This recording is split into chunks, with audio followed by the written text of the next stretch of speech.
So welcome to TRI-POD, our video podcast series in association with the SEVA Group. I'm Martin Moodie, and this time I'm coming to you from Ystrad in deepest South Wales. And I'm Roger Jackson, coming to you from Dubai. And Roger, great to be with you. And of course, let's start with Dubai, where you are now. You've just been attending the Meet conference. Boy, a lot of delegates. How would you sum up the event? Yeah, Martin, great event. Obviously, last week, just recovered from it. Obviously, as a Medford board member, we were very, very pleased with the turnout, record numbers, and significantly so. Well over 700 people. I think it was nearly 740 people. Not only the quantity of visitors, but also sponsorship and the brands that wanted to activate. So, Yeah. a record on all fronts, which is just fantastic, and great work from Michelin, Horovi, and obviously the board and the TFWA as well. So really great job. I think what it tells me, Martin, is two things. Number one, massive interest in travel retail. And I think that's fair to say globally. I think we've seen other conferences, as obviously most recently in Cannes, having similar numbers. So I think there's a lot of interest in travel retail, which I think is great for everyone. I think also, secondly, for me, this region's on fire. We've seen lots of press releases in the last 2 or 3 weeks, whether it's Qatar duty-free or Dubai duty-free, or Abu Dhabi. All the airports in the Middle East are having a really good time at the moment, both from a passenger number perspective, but also our retailers. They're all having really, really great performance. So it tells me those two things. The actual 3 days were fantastic, 2 great events in the evening as well. I think we all had a really, really good time. I think we all look forward to the next one. Excellent. Well said. Martin, just one thing while we're on, I know why you're in Wales, obviously for your daughter, and I know you're in the process of rolling out an industry initiative to help and support. And as clearly as you said, this isn't for your daughter, this is for, in general, to help cancer and, to really help charities.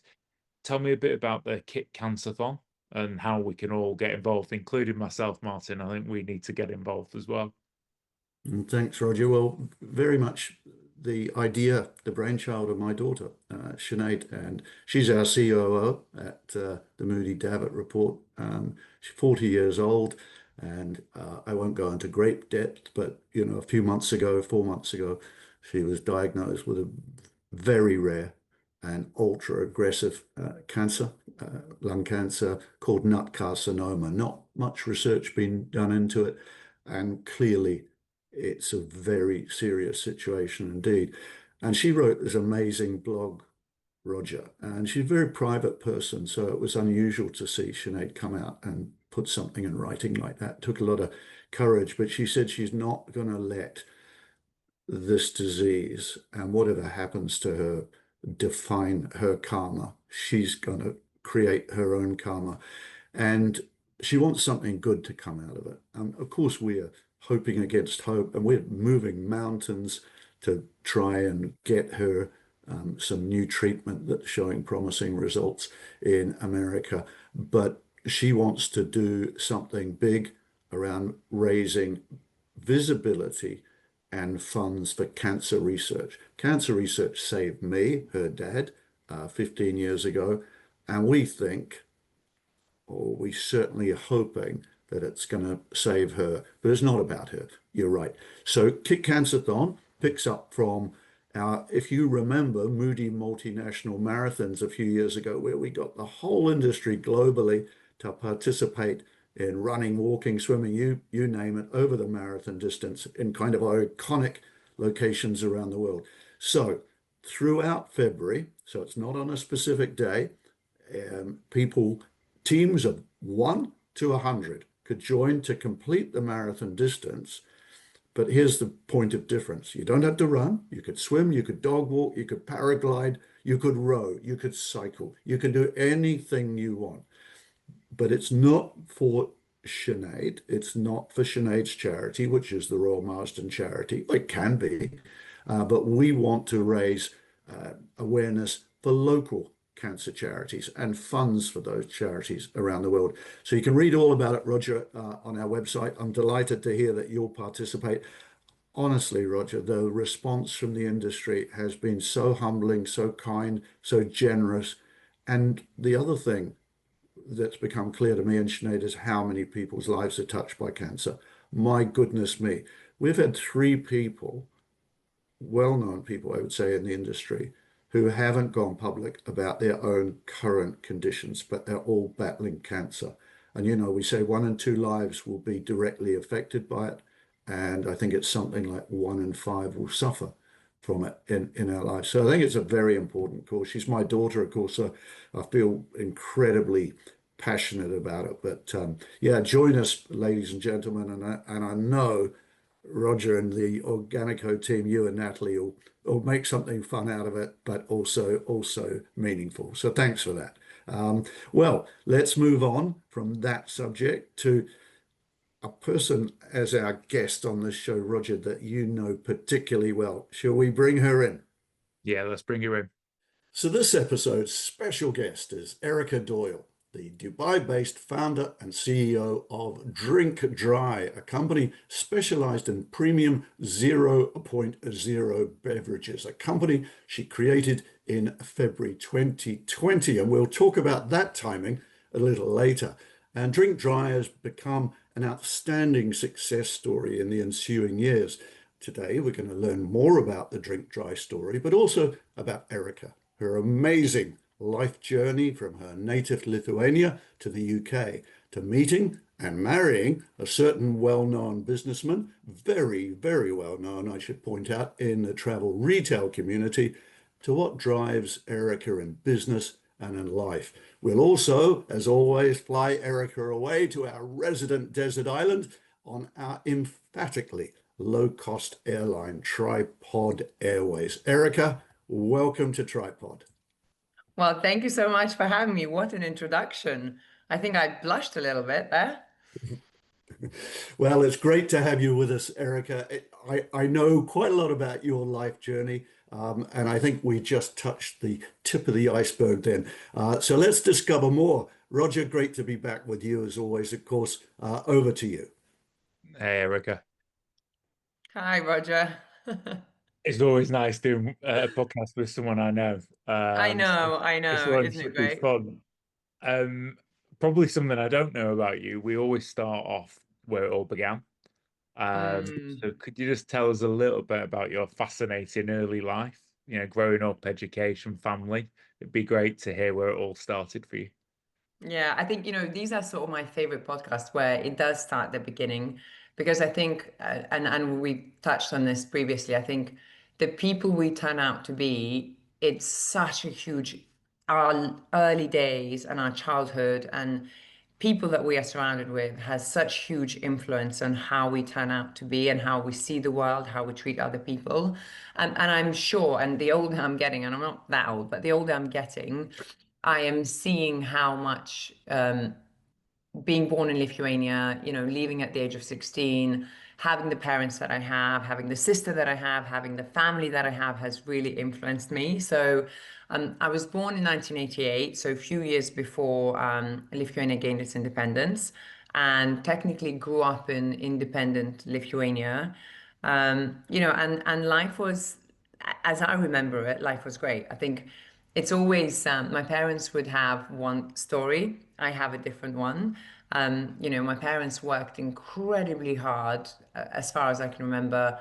Always had 2, 3 jobs. Never work shy. So that work ethic that I think I have, and I'd love to pass on to my children, definitely comes from my parents. Always uncovering opportunities, and 1990s in Eastern Europe was wild because there weren't any rules or regulations, there weren't laws, so things that you were doing weren't technically illegal, but they probably were a little bit questionable. So my parents were definitely, there was an entrepreneurial spirit somewhere there. And they've always had more than one kind of job going. And I've always seen them work incredibly hard when things were really tough. You know, my dad would pick up some night shift somewhere if needed. And, you know, when my dad was out of work for whatever reason, my mum would pull 2 or 3 jobs, and it was never a problem in our family. Like, just having that work ethic, I think, was really, really important. At the age of 15, I think in 2004, as Lithuania joined European Union, and these things were critical because we joined NATO in 2002. And I think this is where my interest in politics really sparked, because as a youngster, I went through really big topics, you know, as a 12-year-old, 13-year-old.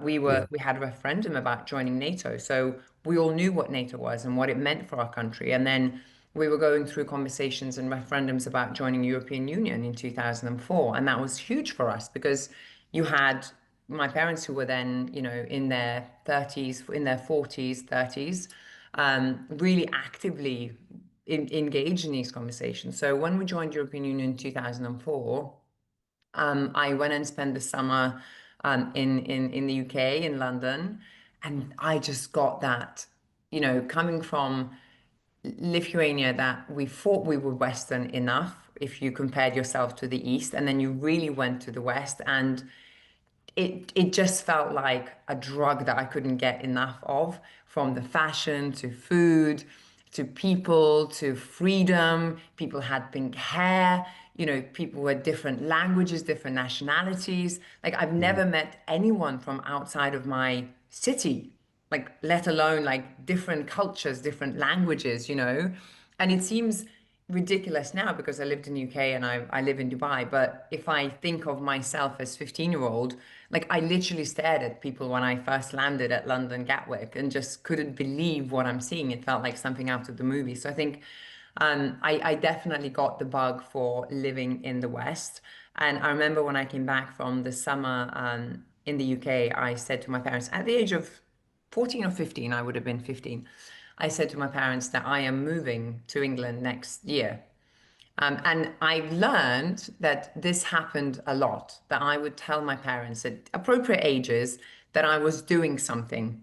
And so I think when I told my parents at the age of 15 that I was moving to the UK next year for school, so I was finishing kind of GCSE level, and for A levels I was moving, they were scared because apparently I did that a lot, where I would say I would do something completely wacky and wild, and I would somehow do it, you know.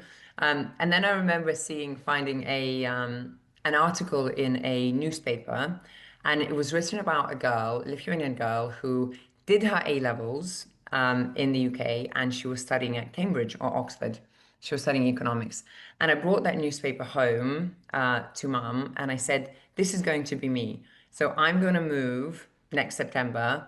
I'm going to study at this college where she's going, wherever she went. That's it. Like, so I have a place where I'm going now, and I will go to Oxbridge, and I will do this. And I think by that point, my mum knew me well enough to almost not to get in the way, be an ally rather than an enemy to me. So she picked up the phone, a landline back then, and she phoned the newspaper, spoke to the editor, spoke to the journalist, got the girl's phone number, and then put me in contact with her. And, you know, I did go to the same college for A levels. I didn't go to Oxbridge. I went to Nottingham University.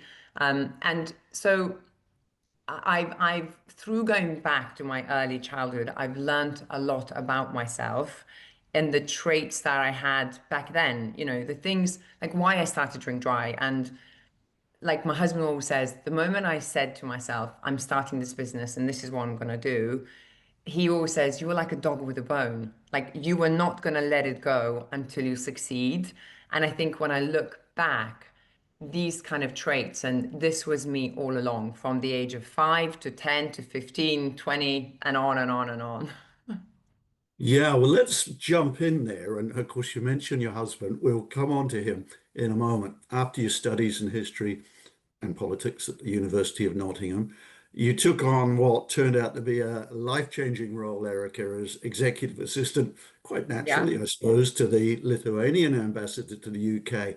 I think that was 2011 to 2014. Tell us about that and the segue to what came next. And I'm not going to give a spoiler here. Initially in London and later in Dubai, because I suspect there lies one hell of a story.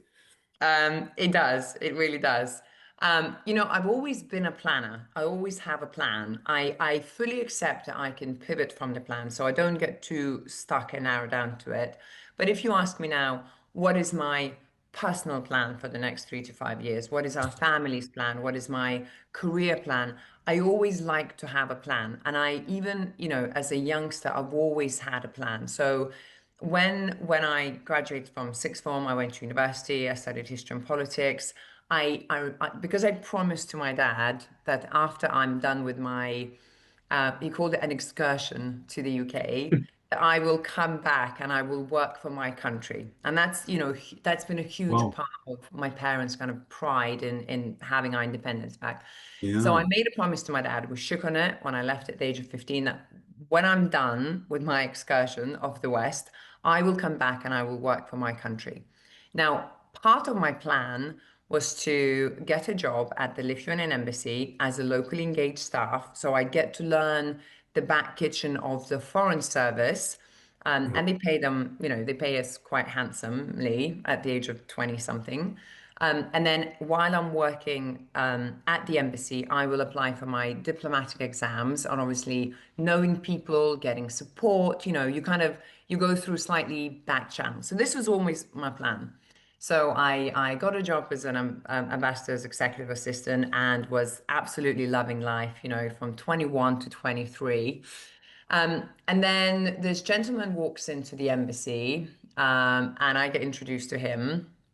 And at that point, the Lithuanian embassy in London had asked my now husband, Patrick, to be our honorary consul. So before he comes, kind of the ambassador says to everyone, we have to be super nice to Patrick. Everybody get to know him. He's going to be our honorary consul. We really need to look after him. Anything he needs, basically, we all become friends with him. So I said, no problem. So in comes Patrick, and that was it, I think. So that was the first Wow. time we met. It was classic love at first sight. I mean, almost definitively. I think it was, and there is an age gap between Patrick and I. I was 23 when I met him. He was 47. He's a very good-looking guy.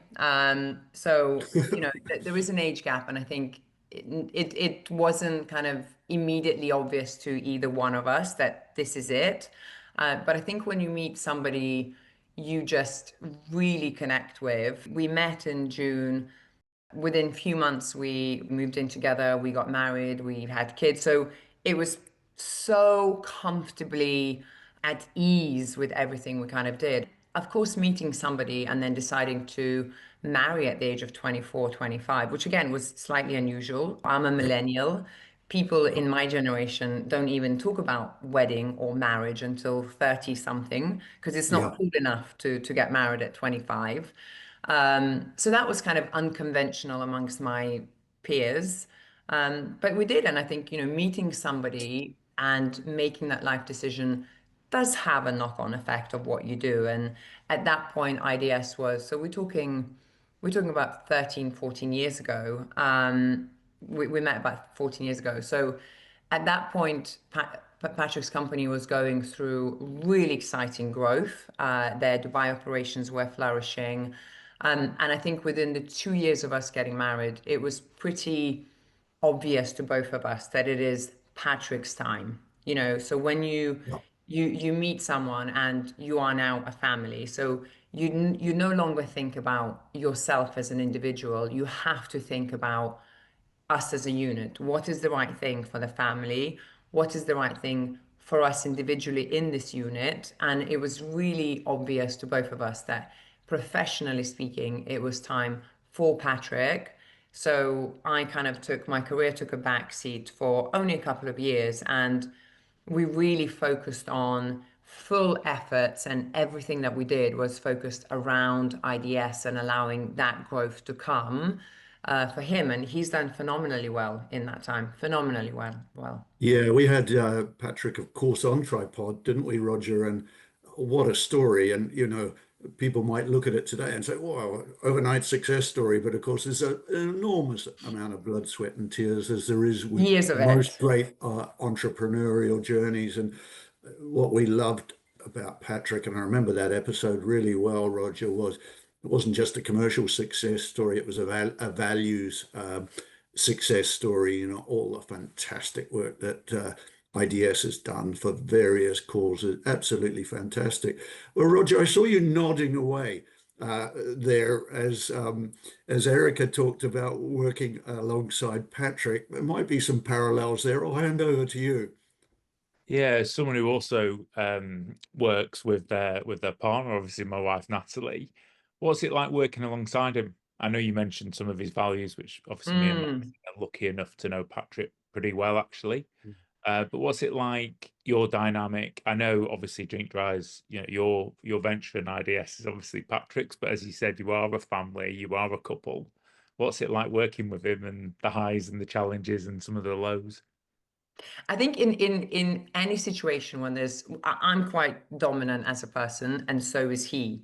But I think in different circumstances, there's always somebody who has to lead and somebody whose final decision, it is their space, and you are kind of assisting them. So Patrick and I have always been very good in establishing those spaces and who is the lead here, whether it's personal, family, business, we've always been very good at that. So I think when I came in,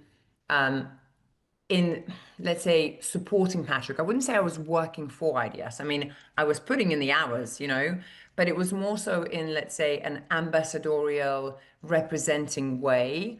I think when it's your own business, it is impossible to keep business away from personal. Yeah. I remember at our wedding, we had, I mean, 30, 40 diplomats that we met through the 2, 3 years that we were dating who became genuine friends. You would think it was a diplomatic reception at our wedding because it's impossible to keep those two things separate. We go into everything we do wholeheartedly. And I think people feel that. So I think working with Patrick, it was more so everything that I was doing, it was with the goal of how can I support him? How will this benefit IDS? How can I position him? How can I put him in a space that he will shine? I think it's difficult for couples now to do that because there's so much conversation and so much pressure on women to do it all. We have to have our careers, we have to do everything. So I think sometimes when you choose to take a step back, it's hard to accept that you are putting somebody else forward, right? But then this was then, and we've then, if I was to fast forward a little bit, Patrick did exactly the same thing when I started Drink Dry. So the roles kind of reversed a little bit. So everything that I did then, it was around how do I support Patrick and how do I help him, taking all the mental load from the domestic life, for example, going to receptions in London when he couldn't be there, when he was traveling overseas, really being there for him. So I think it wasn't difficult because I always, whenever I do something, I like to have my why. And if I ever get a little bit stuck, and sometimes, I forget whose space this is and that Patrick is in charge here, I just need to remember, why am I doing this? And then everything becomes super, super clear. So I think it wasn't too challenging for me because I knew that IDS was always something that Patrick is in charge of. That is his space, that is his domain, and I can have an opinion. I can, have a behind the closed doors conversation with him because we are married and we talk about things. But Yeah. ultimately, it is his space where he's in charge. So it wasn't as difficult.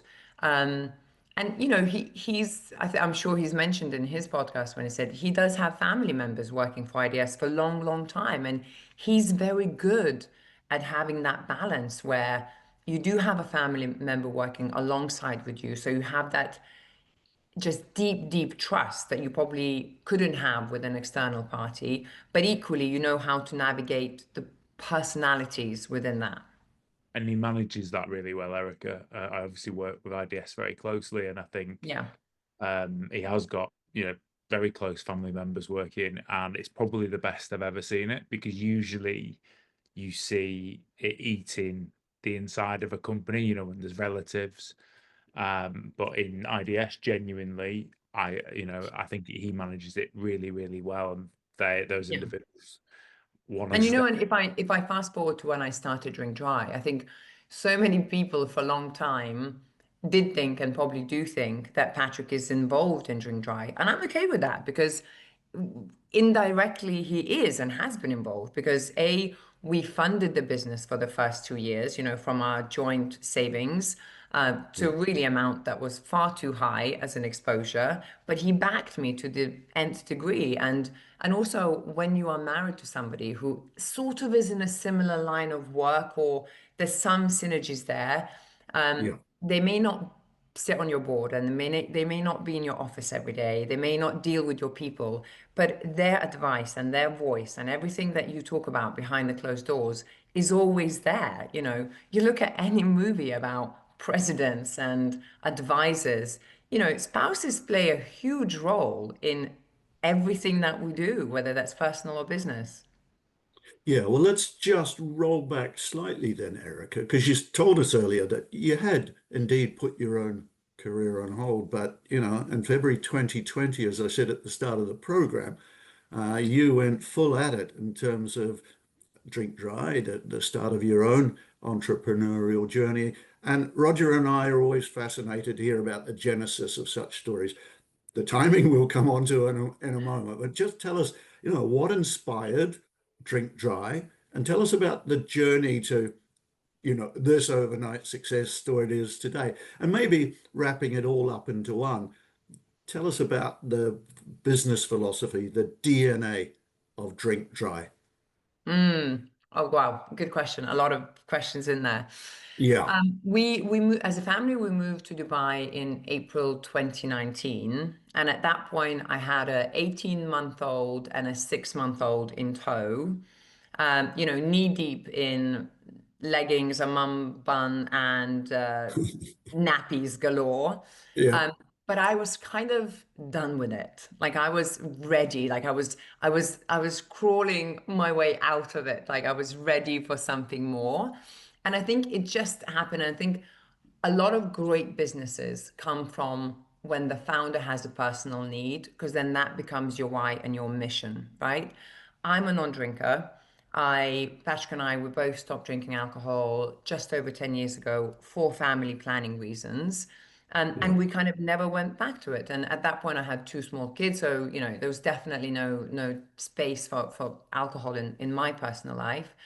And Mm. when we moved to Dubai, I genuinely, as a consumer, felt there was a huge lack, not even a lack, it was just zero. Like it was ground zero for any premium non-alcoholic drinks. And I remember this particular pivotal moment. We went to this fantastic restaurant called Prime 68 at JW Marriott in Dubai with fantastic views, great food, just Patrick and I on a date night. And we have disposable income and we are happy to spend money. And we just couldn't spend money on drinks. Whatever we ordered from food was fantastic, and we were drinking water, really fancy probably water in Dubai, but we couldn't spend money on anything else because we don't drink orange juices, we don't drink Pepsis. And that for me was really, really pivotal. And I kept coming back thinking there must be other people like me who have this. I thought it was smaller than I thought the demand was smaller than it turned out to be. But I had this kind of knot and a feeling that there must be something out there. And Roger might know the story. And I had a coffee then. So in 2019, I had a coffee with one of also very known kind of people in the liquor industry and travel retail in Dubai who I admire a lot. And I said to him, look, I have this idea. I want to start a non-alcoholic e-commerce business. And the guy just looked at me, he took my hand and he said, I really like you, Erica, but you have two of the worst ideas here, non-alcoholic drinks and e-commerce. And, for a moment, I was so deflated thinking, really? Really? And he was like, yeah, like you have two of the worst ideas. Like don't even go there. You're going to lose all the money. Don't even go there. And then I got in the car afterwards and I thought, no, absolutely not. Like I am going to prove you and everybody else. And, you need a bit of that fuel, I think, sometimes.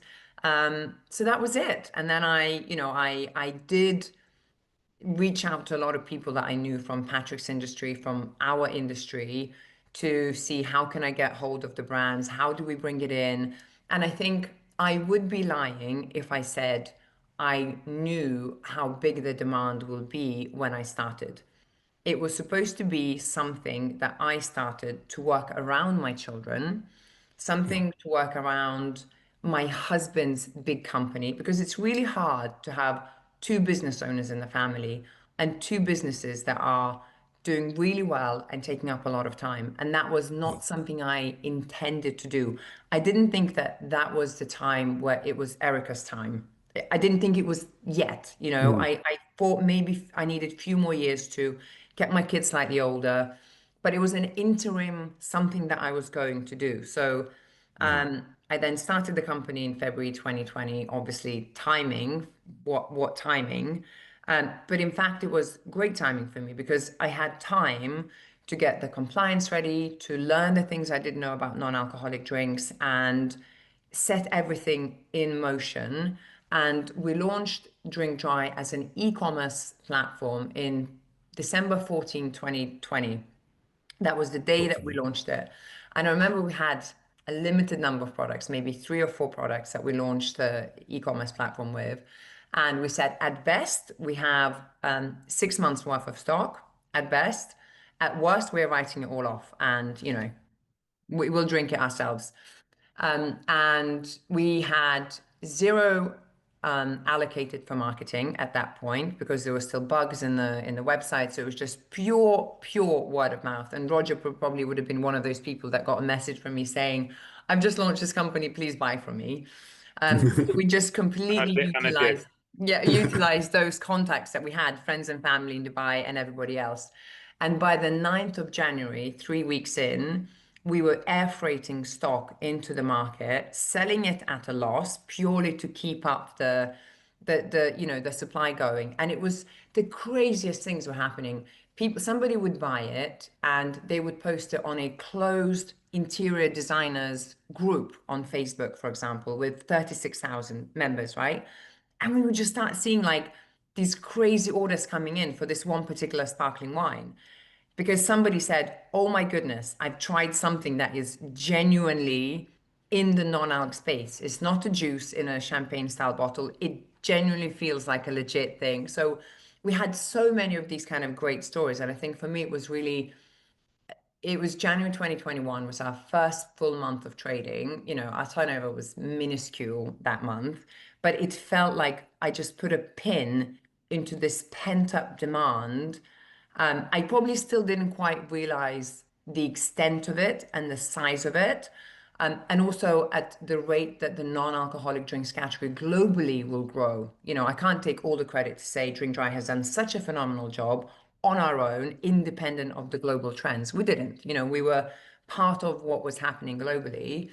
But I think by sometime at the end of 2021, the penny had dropped. The penny had really dropped. And I thought, this is much bigger than Patrick and I, because he was kind of my silent, unofficial co-founder and advisor. Yeah. And I remember as clear as day, Patrick said to me, let's agree that you won't put no more than 200,000 dirhams, right? I don't know, that's $60,000. And I said, "Oh Yeah. my goodness, that's far too much. I mean, people aren't going to buy non-alcoholic drinks, I'll buy a couple of pallets at the time and that will be it." And in 2022, July, I sold minority shareholding to a private family office based in DIFC. And by that point, I had put in 10 times more than Patrick and I had originally anticipated because the business was growing at such a rate that it was like we couldn't stop buying products, and then you start supplying B2B players, so payment terms are extended, et cetera, et cetera. So it was for the first 2 years, it was a roller coaster like no other. And I did put in a lot of our personal family money into it. And it was a challenge at the beginning.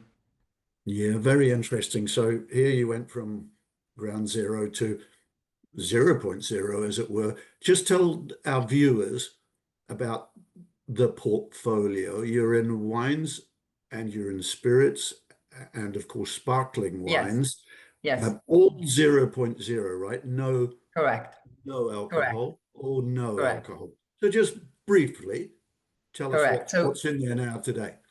the regulations in the Middle East are pretty strict. So I think globally, when people say alcohol-free, non-alcoholic, it's anything up to 0.5%. In the Yeah. Middle East, it's a pure 0.0. So it's challenging enough. Anybody who's tried non-alcoholic drinks, particularly back in 2020, 2021, 22, Yeah. will agree that it's challenging enough to find good up to 0.5% wines, beers, and spirits. But you try to do that in 0.0, and it's really, really, really challenging.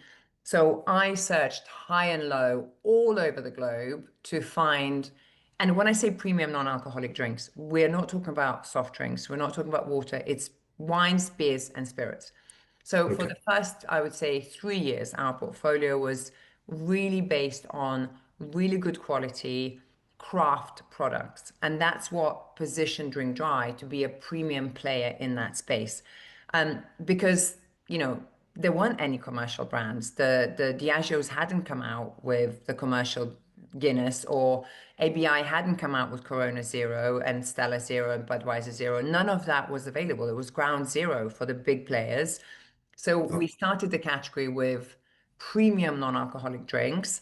And by the time the bigger players launched their brands, the mother brands of alcohol, mother brands in a 0.0 format, we were kind of best positioned for them to have a conversation with, even though we were, smaller than what probably these big companies are used to working with, but we were absolute experts in what we did. We did not talk, breathe, or do anything else but non-alcoholic drinks.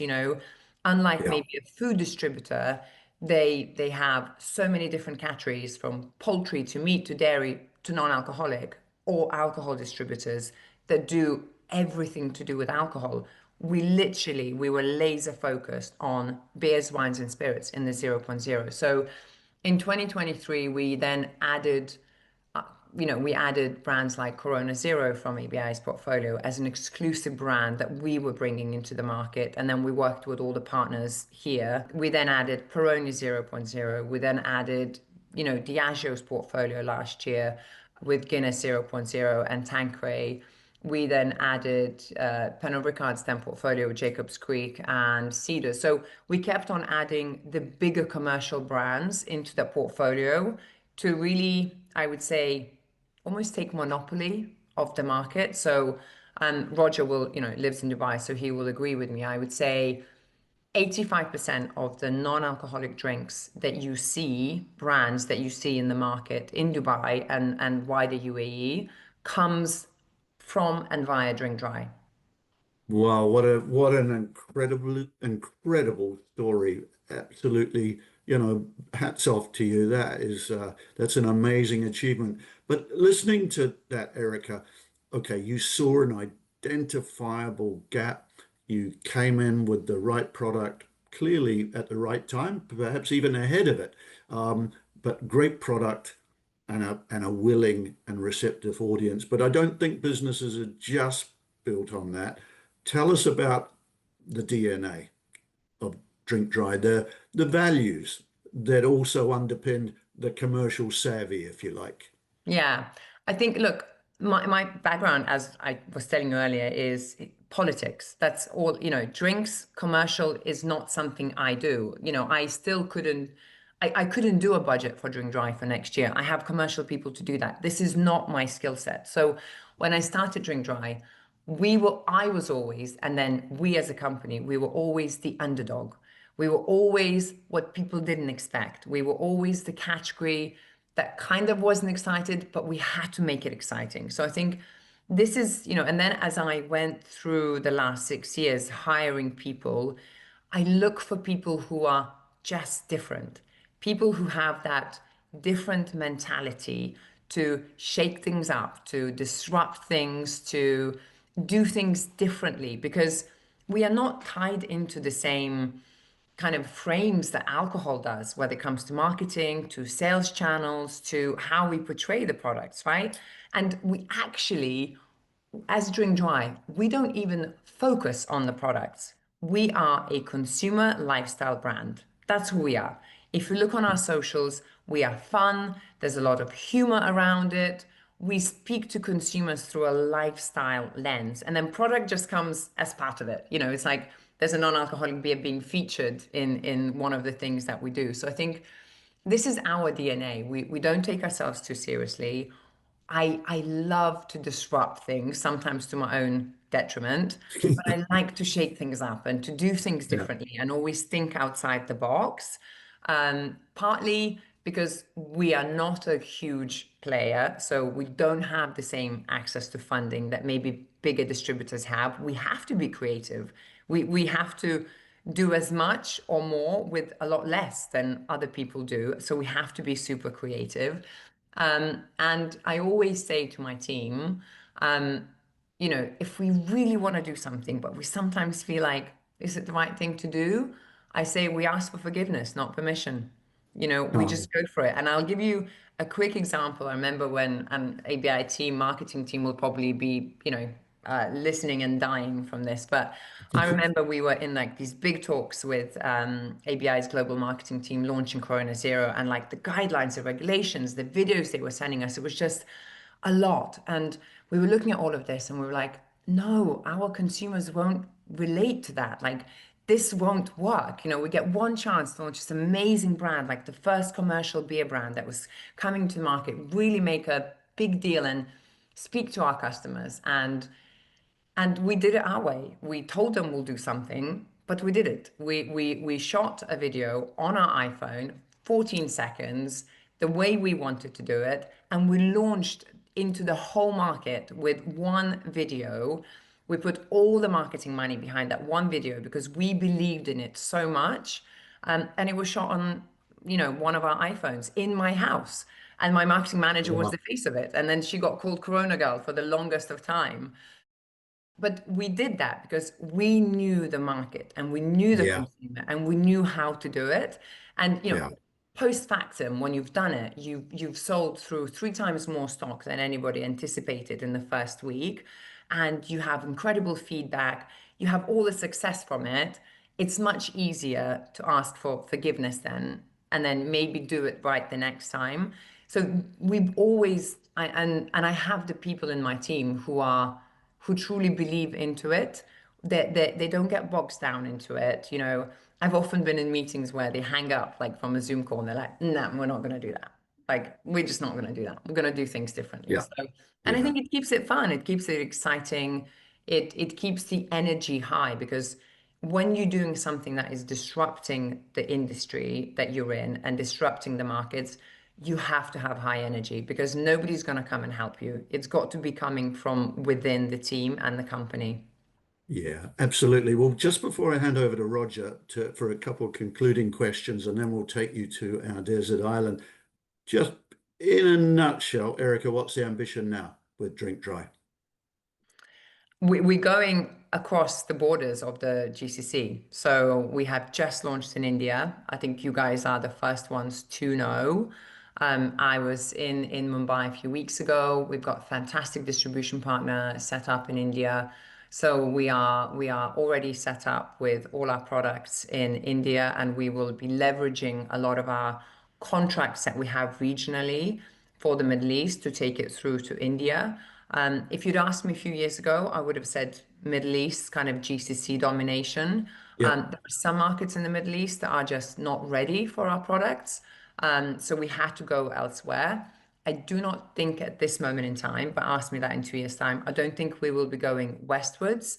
I think our skill set is where we are in the Middle East and going Yeah. kind of east. Yeah. Um, we want to have a monopoly when it comes to non-alc, and I'm not shy to say that. You know, I know you have duopolies in certain categories and industries and different markets, but we want monopoly. We want to be, as a business and as a brand, and that's always been really important to me, that we're not just a trading company or distribution company. We are a brand in our own right. So Drink In your Dry own is right. a brand. So we want to be associated with, you say Drink Dry, people go non-alcoholic drinks. A bit like when you say Kleenex, people know it's tissues, or you say, Hoover, they know it's a vacuum cleaner. So Yeah. this is the ambition from the brand side, and we want a global domination. Well, there you go. That's not a bad I ambition, said it. Roger. So, with an eye on the clock, let's over to you, Roger. Let's wrap this section up, and then we'll go to our desert island. Moving on from world domination, which we love.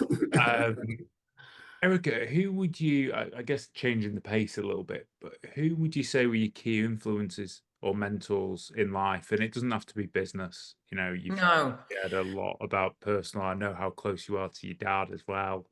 Uh, Yeah. so yeah, who would you say has influenced you the most?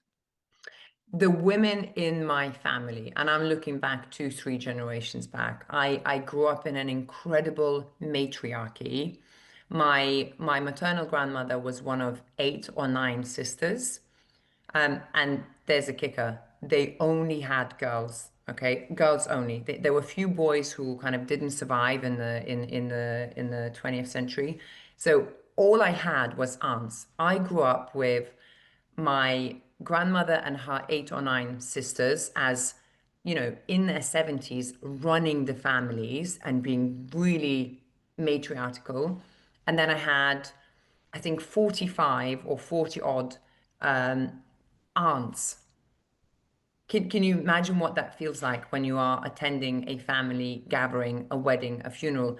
We did not have father of the bride speech. It was always the mother.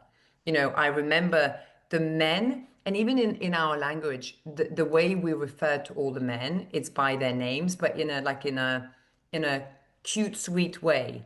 It'd be like, so little Roger, little Martin. It was always very endearing, so men Yeah. always took a back seat, and not in a bad way. There was no, but women really ran the show, whether they were factory kind of managers or business managers or farmers, whatever the industry they all went into. And I think that just had such a huge influence on me growing up that I genuinely always believed that I could do anything. And I say that because I know a lot of people in my circle, and I don't know whether that's our generation thing as millennials, people didn't have that same trust. So whenever I set out to do something, I was like, well, easy. This will happen. I will do it. And if it doesn't, I'll just pivot and I'll do something else. So I think growing up surrounded by a lot of strong women had a huge influence in the way I saw the world and how I saw what's ahead of me. And moving on from those in terms of you, we've heard a lot about work, a lot about Patrick, and obviously your girls. But what else do you have, Erika, in your life? Have you got time for any other interests or passions outside of Drink Dry and the family? I do. Even before I had, so my eldest one is 8.5. And even before I had children, I really discovered the love and passion for fitness. And, it cannot be underestimated what a huge importance physical activity and physical wellness plays in our day to day. And I think particularly when you are in a job that requires a lot of your mental capacity, you are decision making all the time. You've got to be on your top game mentally. Having physical output is huge. I'm a fan of all sports, and I go through kind of like ups and downs. So for about 2 years, I was a runner. Like I was running all the time, completely hurt my back. Then for 2 years prior to that, I was boxing and kickboxing and anything that was really physical and contact. Recently for the last 18 months, I'm into weight training, and I'm traveling all the way across Dubai 2 or 3 times a week for about an hour one way to work out with this one particular PT because he really understands women's physiology, how to get the most out of women in terms of muscle building and things like that. So I think fitness has always been a huge part of my life.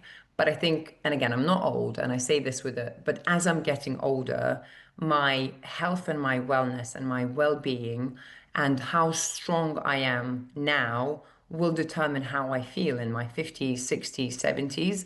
So for me, that's anything around fitness kind of comes back to my hobbies. I will happily go to, watch a half marathon. I will take part in fitness challenges. I will go and support people and just be with like-minded people. And I think that's and even for us as a family, it's something that is really, really, really important. Yeah. Okay.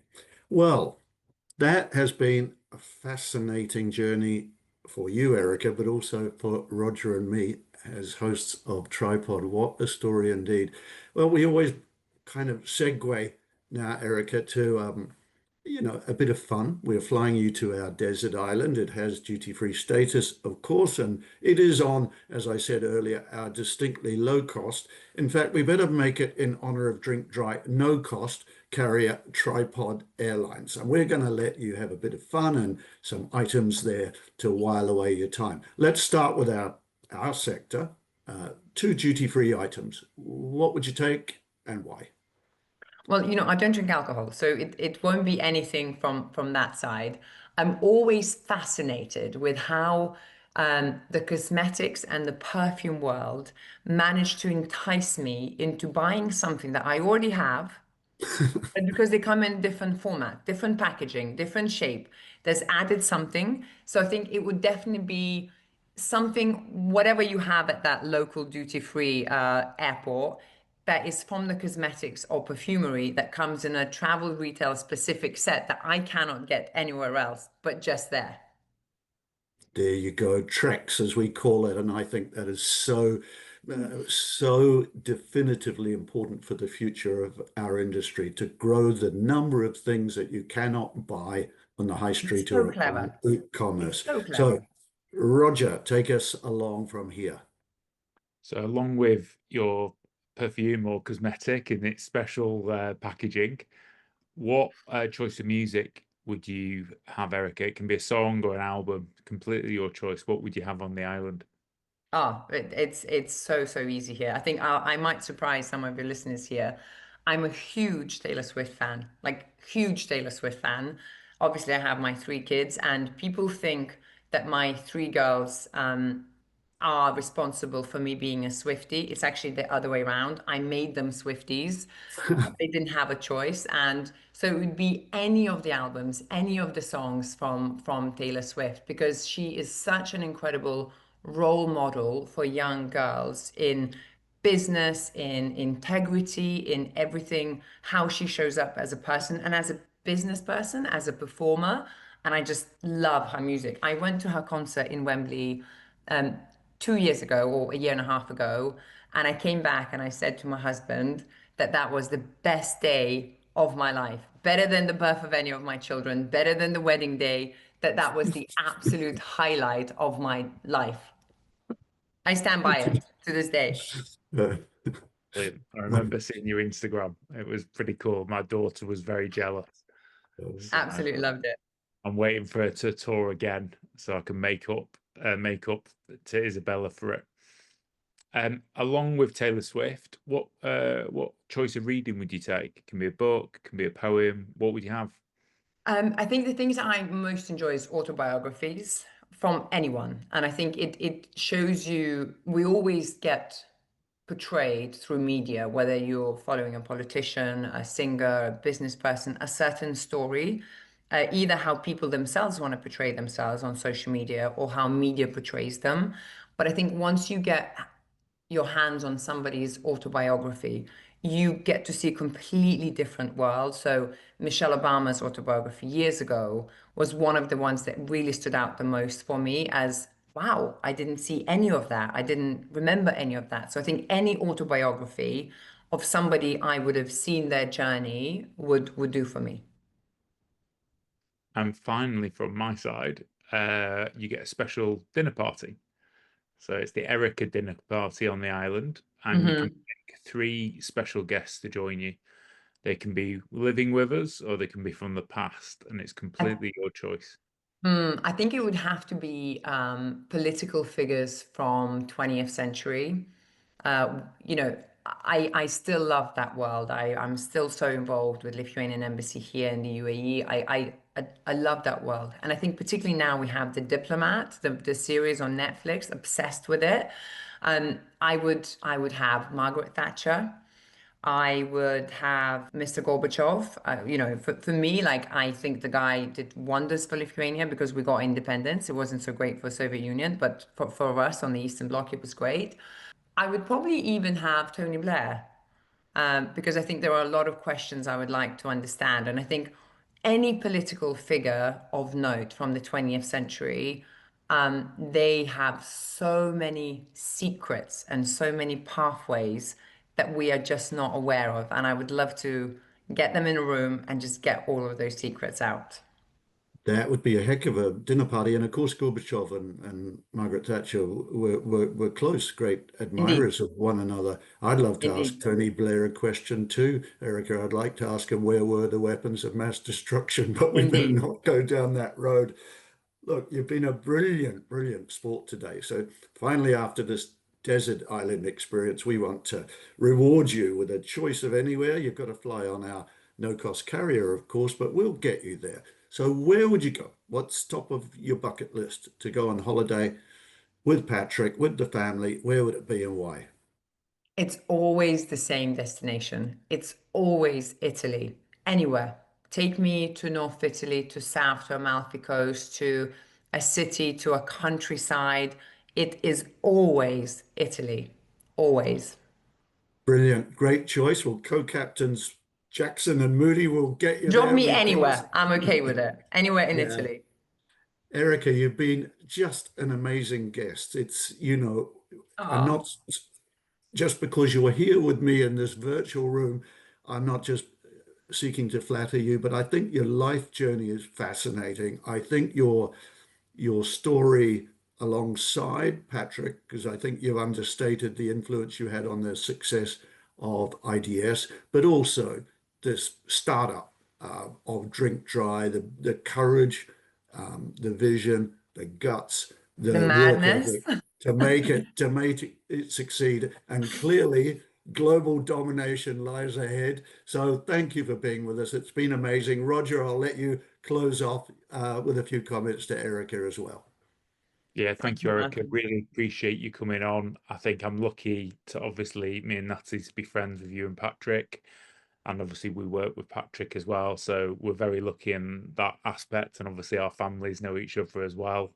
But thank you. Honestly, your story, I think, is so great for other women, and Yeah, other men as well. I think for everyone, but specifically for women, especially in the Middle East. And Agree. especially, like you said, there's so many people, and it's not just females, but also males who actually, their partner is in one stage of a career. But I think me and Natalie have had exactly the same. You have to be comfortable with both parts and to see how you've come and thrived. And I remember you starting Drink Dry, and we haven't got time of it here, but I know you've had plenty of knockbacks. We've spoken about some of them, and the fact A now lot. you said 85%. I think you're being modest. I think it's well into the 90s. And let's be honest, well, the stuff that is available that isn't coming from Drink Dry looks like something from 1972, in a fake champagne bottle. It's like apple juice. Erica knows who I'm talking about.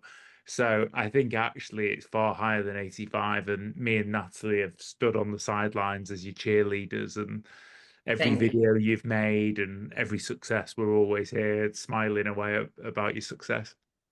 Thank you. well, It really means a lot. And thank you for giving me the opportunity and the platform to speak to a completely different audience. That isn't kind of Middle East, it's more global travel retail. And I just hope that people who are listening, who are in key decision-making roles on your platform, just have another think. Maybe there's something we can do with non-alc. Maybe we need to just be a bit more open and a bit more patient with that category, and have a second think about it.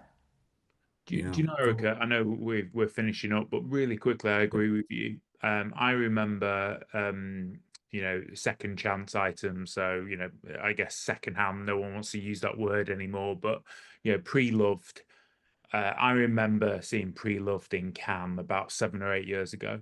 and every single retailer turning their nose up at it, going, no way, we will not have pre-loved in travel retail. Why would we do that? And you now look, you know, all of the airports in this region have opened pre-loved stores. Dubai Duty Free have opened one. Qatar Duty Free has got pre-loved watches. You're seeing it in Heathrow. You're seeing it across the Volta. Everybody now is moving into pre-loved. They're opening Kuwait, I believe, as well. And everybody said to me it wasn't going to work. And now, you know, we're hearing that Hermes handbags were being sold in, you know, Dubai Duty Free a few weeks ago, at Birkins. So unbelievable. So Erika, I agree with you. I think people should, you know, these categories take time because they are, you know, they are front runners, and it sometimes just needs people. It just needs people to champion something. That's what it needs. It needs few brave people to come and say, actually, let's do it, and not be scared of failure. Just go for it and really, you know, champion whatever they're doing. Well, a great note to finish on. So from 0.0, ground zero initially, we're going for world domination. You heard it here first, ladies and gentlemen. Erika Doyle, you have been a most wonderful guest. We wish you really well with Drink Dry and everything in your life, with your family, your profession, and everything else. Thanks for being with us. Thank you so much. Thank you. So Roger, Erika Doyle, a great character, great story, great life journey, and this fantastic saga of, you know, startup with Drink Dry, and probably against all the odds has made it a big success story. What do you know Erika very well? Just a brief summing up. I do. Erika's a good friend of mine, and Natalie's, and of course Patrick and the family. So Yeah. I think to see success for someone that is such a nice person, and the Erika that you've seen in the podcast is Erika. Her Yeah. energy, her drive, her, you know, zest for life, I guess. It's just been fantastic. As I said, to be a cheerleader for her on the side has been lovely. And what's even nicer is you see a lot of people's work if you know them, but you don't necessarily see the, you know, the final result because, you know, maybe they're in consultancy or something else. I go Yeah. to my local Spinneys, which Spinneys is the largest supermarket here in the UAE, and I see all of her new listings, her activations, and I always take a picture for her. So no, just amazing lady. Drink Dry is a super interesting, amazing business as well. And when she says that she would like domination of non-alc in the region, if not wider, I don't doubt it. And I wish her all the best with that as well. Yeah, I don't doubt it either. Well, she was a great guest, and we're going to have more great guests in the future. If you'd like to be on the show with Roger or me, contact either of us. You'll find our details on LinkedIn, or most of you know us both anyway. So we look forward to having more great guests in the future. Roger, great to be with you. So this is Martin Moodie saying, see you next time. See you next time.